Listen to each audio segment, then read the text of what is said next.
Huwa ta' pjaċir tiegħi li naqgħod magħkom u speċjalment maż-żagħżugħa Lea Cox u l-ħabiba tagħha Kelly Gregg flimkien mal-ġenituri u l-edukaturi tagħhom.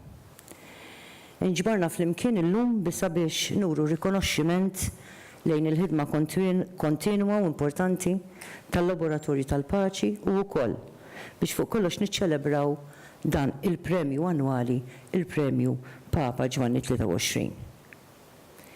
Ippermettu li nifraħ lil Patri Dionysio Mintoff bħala l-fundatur tal-Laboratorju tal-Paċi għal-viżjoni li kellu tant snin ilu biex introduċja dan il-premju li llum huwa parti mill-kalendarju nazzjonali tagħna. Irrid nifraħ minn qalbi lilek Lea ta' ħidmietek b'risq il-valur tas-solidarjetà.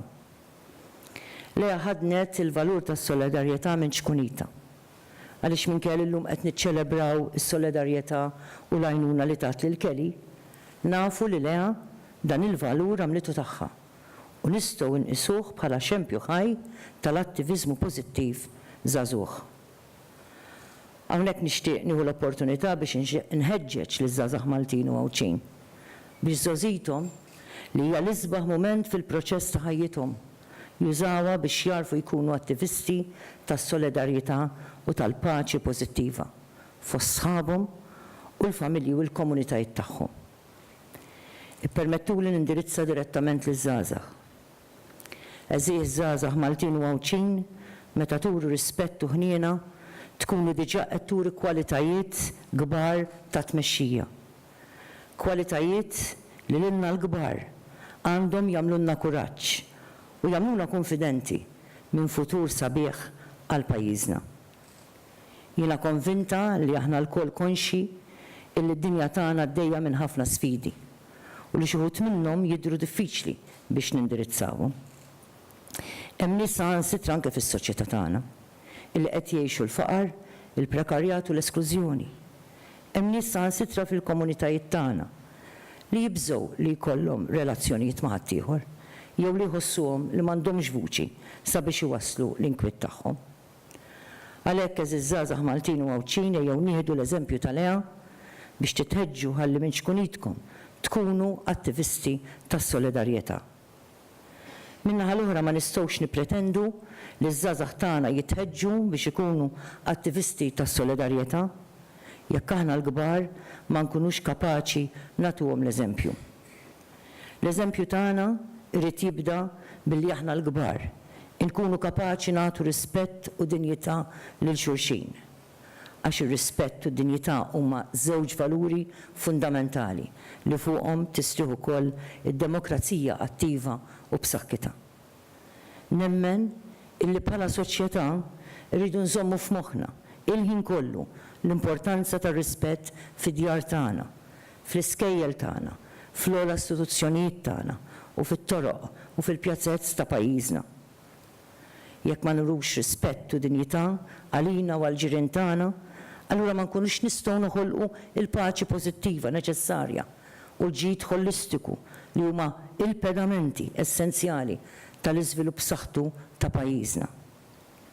Irridu nibdew minna l-kbar li nkunu konxi wkoll tal-impatt li t-teknoloġija moderna qed tħalli fil-ħajja tagħna. Jeħtieġ li nitalmu u nagħlmu liż-żgħażagħ tagħna kif nużaw il-metodi diġitali tal-komunikazzjoni u l-midja soċjali b'mod li jkunu rispettużi u dinjitużi ħalli nrawmu l-għaqda u noħolqu relazzjonijiet li jkabruna, jimmaturawna u jsaħħuna bħala poplu.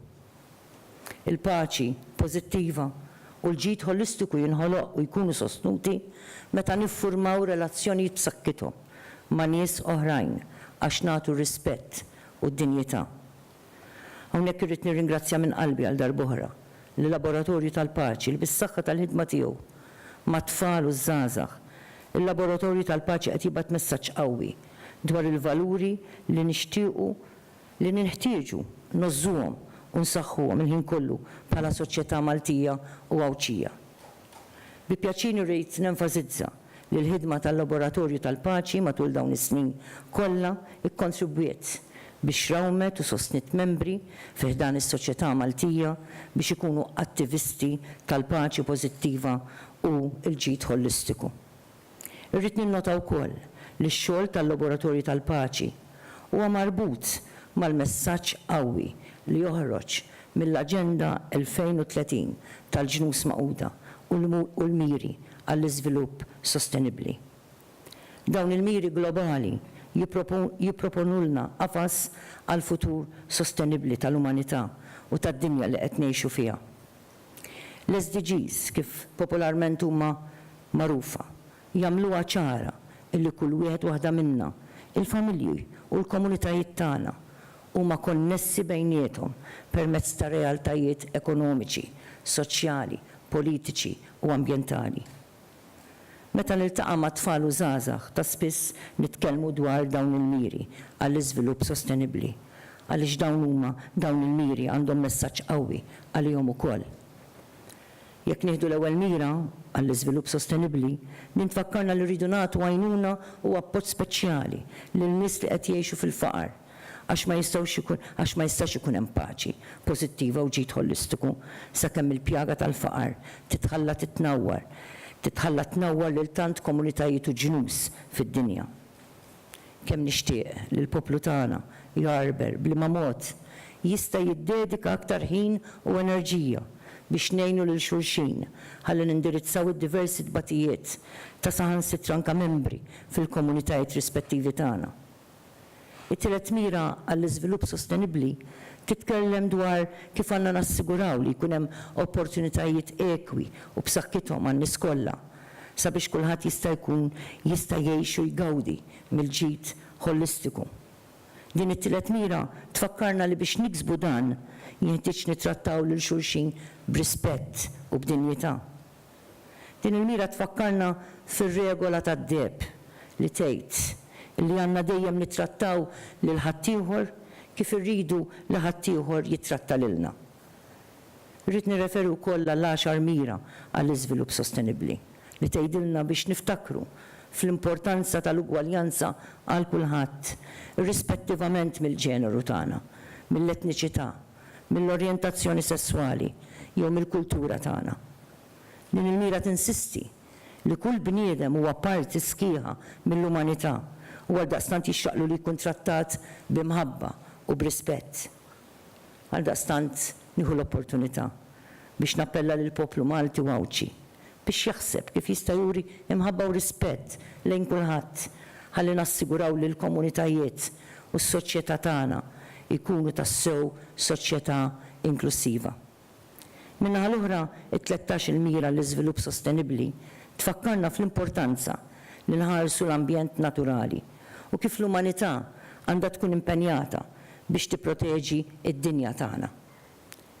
Nittama li dawn il-miri għall-iżvilupp sostenibbli li tant huma riflessi fil-ħidma intrinsika tal-laboratorju tal-paċi jispiraw liż-żgħażagħ tagħna biex ikunu l-attivisti tal-lum għall-paċi u għas-solidarjetà fl-iskejjel u l-komunitajiet f'pajjiżna biex jekk Alla jrid għada ikunu l-mexxejja soda sudi ta' Malta u Għawdex tagħna.